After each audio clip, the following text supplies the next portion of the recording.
হ্যাঁ সুজন, জি, কি অবস্থা? সালাম আলাইকুম। ওয়ালাইকুম সালাম। শেষ করে দিছে তোকে, তাই না? হ্যাঁ, আমি নিতে চাইনি তোর ইন্টারভিউ।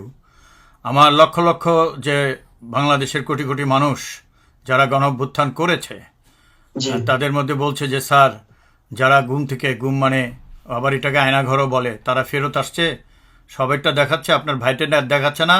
ওই ডিজিএফআইতে বলছিল ধরে নেওয়া যাওয়ার পরে যে আপনার ভাইকে নেয় নাই, কোনো ভাইকে নেয় নাই, আপনার অফিসের লোকদের নেয়নি, এগুলো নাকি আমি লুকিয়ে রেখেছি। তা আপনি না আচ্ছা, দেখালে তো ডিজিএফআই ওই কথায় বিশ্বাস করবে। এই জন্য আই কল্ড ইউ, ঠিক আছে? জি, তো ফাইন, আল্লাহর রহমত সব কিছু। সবচেয়ে বড় কথা, আমি কেন কথা বলতে চাই নাই, আল্লাহ বাঁচিয়ে ফেরত নিয়ে আসছে,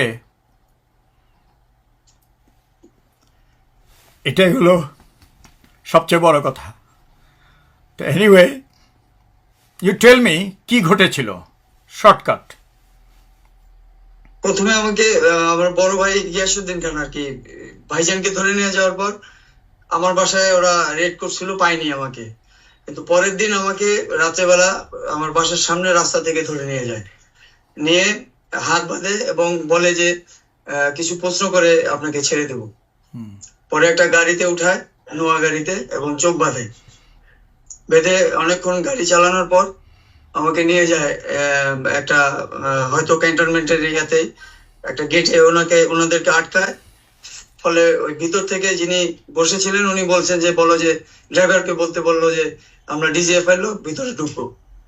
তারপরে আমাকে নিয়ে গেল র্যাব ওয়ানের ওই অফিসে। এখানে থাকলাম আমি 10 মাস 25 দিন। 10 মান্থস। 10 মাস 25 দিন থাকলাম হিসাব করে। ওই পাশে ভাইজান বা অন্যান্য কেউ ছিল, টের পাইছিস? হ্যাঁ, আমার বড় ভাই যে গিয়াসুদ্দিন খানের ভাইজান উনি ছিলেন পাশের রুমে। তার পাশে ছিল উকিল আশরাফ আলী। আশরাফ সাহেব আমার উকিল, হ্যাঁ। আজ আপনার উকিল। আর পিছনে ছিল এরশাদ এবং আকিদুল। ওরা কান্নাকাটি করতো, এটা সবসময় শোনা যেত। মানে ইউ ডিড নট সি, তুমি দেখোনি?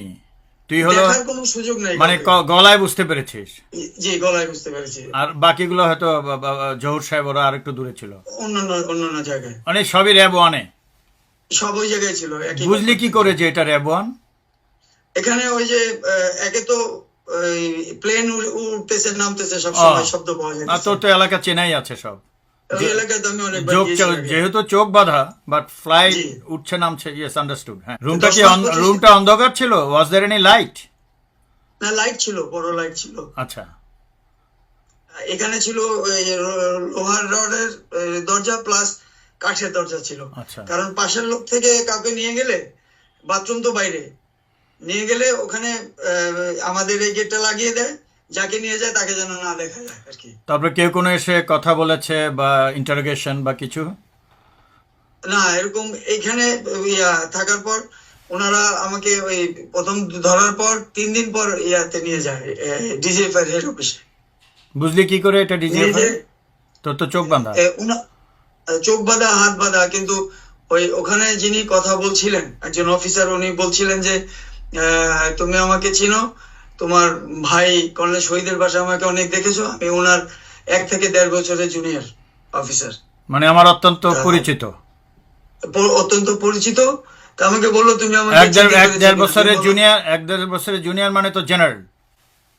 জেনারেল হ্যাঁ। ওই লেভেলেরই আর কি। হ্যাঁ। আমাকে চিনতে পারছো কিনা? চিনতে পেরেছিস? না, ওনাকে চিনতে পারিনি আমি। মানে চোখ বাঁধা এই জন্য? চোখ বাঁধা, হাত বাঁধা, তারপরে চোখ তো 3 বাঁধছে আর মানে কি। 3/4। 3টা জি, যেন কোনো কিছু টের পাওয়া না যায় এরকম। উনি অনেক প্রশ্ন করলেন আপনার সম্বন্ধে, জিজ্ঞেস করলেন আপনার সম্পত্তি কি, কোথায় কি, সেভাবে সবকিছু জিজ্ঞেস করলেন। আমি বললাম যে এসব তো আমার চেয়ে আপনারা ভালো জানেন। আর উনি তো 2009 সালে চলে গেছেন ইংল্যান্ডে। তা উনি যদি সম্পদের কথা যেভাবে জিজ্ঞেস করলো, আমি বললাম আমার থেকে আপনারা ভালো জানেন, তার থেকে ভালো বলতে পারবে তারেক সিদ্দিকী। তারপরে উনি যদি এরকম কোনো ব্যবসা, মানে বিভিন্ন বলতেছিল যে অনেক টাকা পয়সা আছে ওনার, এই আছে ওই আছে। তাই আমি বললাম এগুলো যদি থাকেই ওনার, তাহলে তো উনি বাংলাদেশেই থাকতেন। উনি তো তারেক স্যারের সাথেই ছিলেন একসাথে। তো উনি যদি লোভী হইতেন বা লবি অফিসার হইতেন, তাহলে উনি তারেক স্যারের সাথে থেকে বাংলাদেশে বহুত কাজ হয়েছে সরকারি ভাবে, যেমন বিভিন্ন ধরনের কমিউনিকেশনের ইয়া করছে, তারপরে এই ভিওআইপি বা সরকারি কাজ, ওই যে বিদ্যুৎ প্ল্যান্ট দিছে বিভিন্ন, যে এগুলো তো উনি কিছুই নেয়নি। ফলে উনি তো চলে গেছে। উনি যদি লবি হইতেন বা উনি যদি করাপ্টেড অফিসার হইতেন, তাহলে উনি বাংলাদেশে থাকতেন, তারেক স্যারের সাথে থাকলে তো উনি বিলিয়ন বিলিয়ন ডলার কামাইতে পারতেন, আয় করতে পারতেন। ফলে উনি তো চলে গেছে। আর না, যেহেতু সে বলল আমি 1.5-2 বছরের জুনিয়র, সে আমার বিডিআর এর ঘটনাও জানে, আমি পুরস্কার প্রাপ্ত জানে, আর আমার ট্যাক্স দেওয়ার ফাইল আছে, কোটি কোটি টাকা ট্যাক্স দিয়েছি, আর প্রজেক্ট হলে তো অফিস আদালত থেকে দেখতে পারবে।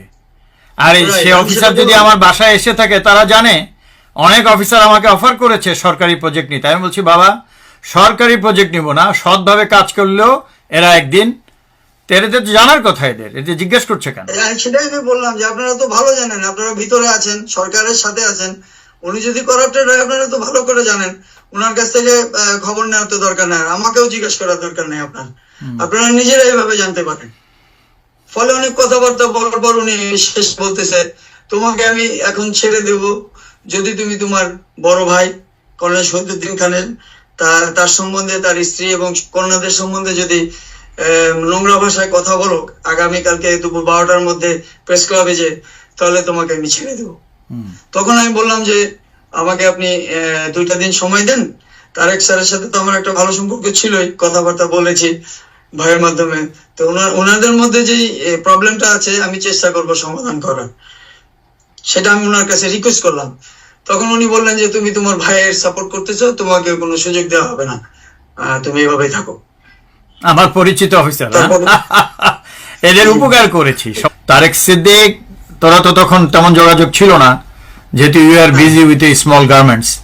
তো মনে হয় তোর গার্মেন্টসটা ওরাই ধ্বংস করেছে, আমার মনে হচ্ছে। না, ওরা আমার 2012 সালে গার্মেন্টস এর ভিতরে আমার যে জিএম পিএম বা মার্চেন্ডাইজার ছিল, ওয়ার্কার, টোটাল সেটটাই ইন্ডিয়ান সেট বা ওদের ডিজিএফ এর সেট ওটার ভিতরে ঢুকাই দিয়েছে, যাতে আমার ব্যবসাটা ধ্বংস হয়ে যায়। এবং তাই হলো, এবং মামলাও দিল, ওয়ারেন্ট হলো। ছোট গার্মেন্টস, তোর ভাবি তোকে দিছে টাকা, আমার তো আর টাকা পয়সা নাই। জি, ভাবির থেকে তো আমি নিয়ে এটা স্টার্ট করেছিলাম। এবার একজন আনসারের লোক দিছিল ওনার ওইখানে ওই গার্ড হিসাবে, মানে আমি কি করি না করি সেগুলা জানার জন্য। ও মাই গড, এত বড় ক্রিমিনাল।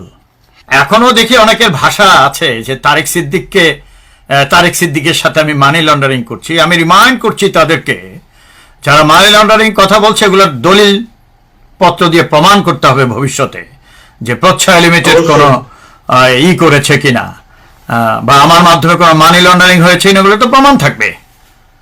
এখানকার ব্যাংকে থাকবে, বাংলাদেশের থাকবে, এবং কোন কোন প্রজেক্ট করেছি। আমাকে তো জানিস আইসিএক্স দিয়েছিল শেখ হাসিনা, ওই যে টেলিফোনে ভিওআইপি করে 2009। আমি তোদের জানা আছে, আমি বলেছি আমি সরকারি প্রজেক্ট নেব না স্যার, এটা ক্যান্সেল করে ফেলে। হাসিনার সময় যারা আমার বিপক্ষে মিথ্যা কথা বলতো, এখনো কিছু কিছু লোক বলছে, তার মানে কি এই সরকারটা কি তাহলে হাসিনার বি টিম? আমি এখন সেটা বলতে চাচ্ছি না, আমি সেটা বলতে চাচ্ছি না। এটা প্রমাণ আমার কাছে আছে, আমি আরো কিছুদিন সময় দিচ্ছি। তো আর কি নেক্সট? সরি, ইউ কন্টিনিউ, আমি শুনতে চাই। ওখানে ওই 2020 সালের রোজার সময় 18 রোজার পর আমাকে মানে বেদম প্রহার করে ওরা। কখন? বর্ণনা। তুই কি ফাস্টিং ছিলি, রোজা ছিলি তুই? আমি তো রোজা, কন্টিনিউয়াস রোজা, এবং ওই রোজার মধ্যে আমার কলেরা হয়েছিল। ফলে ওরা হ্যান্ডকাপ লাগাই রাখে, আমি ওই রাত্রেবেলা হ্যান্ডকাপটা খোলা ছিল, বারবার টয়লেটে যাচ্ছিলাম, আবার বমি করতেছিলাম। তাই যখন ওরা ওই কি বলে রাত্রেবেলা খাবার দিতে আসে ওই সেহরির, তখন এসে দেখে আমি খুব দুর্বল ছিলাম। তো ওরা যখন গেট খোলার আগে নিজে চোখ বাঁধতে হয়, তারপরে এক হাতে তো লাগানো থাকে আপনার হ্যান্ডকাপ, আর এক হাতে লাগে। ওরা যে গেট দিয়ে ঢুকে তার উল্টা দিকে তাকায় হাত উপরে রেখে থাকতে হয় যতক্ষণ, আধা মিনিটের মতো। ওরা আগে যে বক্সটা দিয়ে গেছিল ওটা নিয়ে যায়, নতুন খাবারের বক্স। কি ধরনের খাবার? পানি এগুলো কেমন ধরনের ছিল?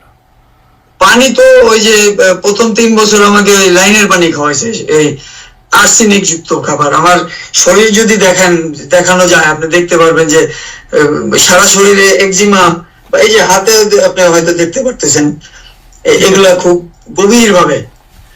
এখন এইভাবে করতে করতে খুব মারলো পর আমি প্রায় 3.5 মাসের মতো মানে লড়াচড়া করতে বাথরুমে গেছি ক্রলিং করে, ওই যে পশু যেভাবে যায় সেভাবে যেতে পারি না, মানে বুকের উপরে, এক প্রকার মানে বুকের উপর ভর করে, মানে কোন রকম ক্রলিং করে যায় বাথরুমে যায় ইয়া করে, এটা রোজার মধ্যেই করতে হয়েছে আমাকে। এখন কি করবো, এটা তো মানুষত্ব মনুষ্যত্বহীন এদের মধ্যে। কোনো ওষুধ দেয়নি, কোনো কিছু না, আমার সারা শরীরে চুলকানি, মাথা হইতে পা পর্যন্ত চুলকানি দিলে মাংস উঠে যায়। এই যে পিটানোর পর যে হাড্ডি গুড্ডি ভেঙে দিল, এই যে বুকের উপরে 3.5 মাসের মতো নাকি? জি, 3.5 মানে মাস ক্রলিং করে টয়লেটে